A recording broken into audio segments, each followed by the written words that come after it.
அதே சமயம் வந்து சீமான் வந்து தனிச்சு நிற்கிறது பலம்னு சொல்றீங்க. ஆனால் அவங்க கட்சியில் இருக்கிறது நிறைய பேர் வெளியேறவங்க என்ன சொல்றாங்கன்னா, அவர் உள்ள இருக்க வரைக்கும் ஓட்டு கட்சியில் ஏதோ கூட்டணி சேர வரையும் பாசிட்டிவ் தான், ஆனால் சேராத வரைக்கும் கட்சியிலிருந்து வெளியே தான் போவார், இனிமேல் அரசியல் கட்டத்தில் இருக்கவே மாட்டேன்ற மாதிரிலாம் நிறைய விமர்சனம் வைக்கிறாங்க. நான் சீமானை பற்றி சொன்னதெல்லாம் கரெக்டாக இருக்குது. 17% சீமான் அடுத்தால வருவாருங்கிறேன். எவமெல்லாம் அதை மறுத்து பேசுறானோ அவனை கொண்டு இருத்து நான் அவனை கன்வின்ஸ் பண்றேன், அவனை நான் எக்ஸ்பிளைன் பண்றேன். யாரு நாக்கு மேல பல்ல போட்டு என் முன்னாடி வந்து நின்று பேசுறதுக்கு எவன் முகம் காட்ட தயாரா இருக்கிறான், அப்படி முகம் காட்டுறவனுக்கு கடந்த காலம் என்ன, நான் சீமானை பற்றி பேசினதோட கடந்த காலம் என்ன, அதை பேசிக்கிட்டு வரட்டு.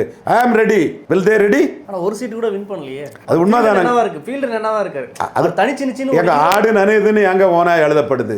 அவரு 17% ஜம்ப் பண்ணி போயிருவாரு. அதை பிடிக்காதவன், அதை தாங்க முடியாதவன், தமிழ்நாடு சீஃப் மினிஸ்டர் உட்கார்ந்துருவார் ஒரு நாளைக்குங்கிறத பொறுக்க முடியாதவன் பேசுவான். அதெல்லாம் தூசுண்ணி தட்டி விட்டுக்கிட்டு அவர் பார்க்கல 234 நின்று மக்களை நம்பி களத்துக்குள்ள போயிட்டு இருப்பாரா?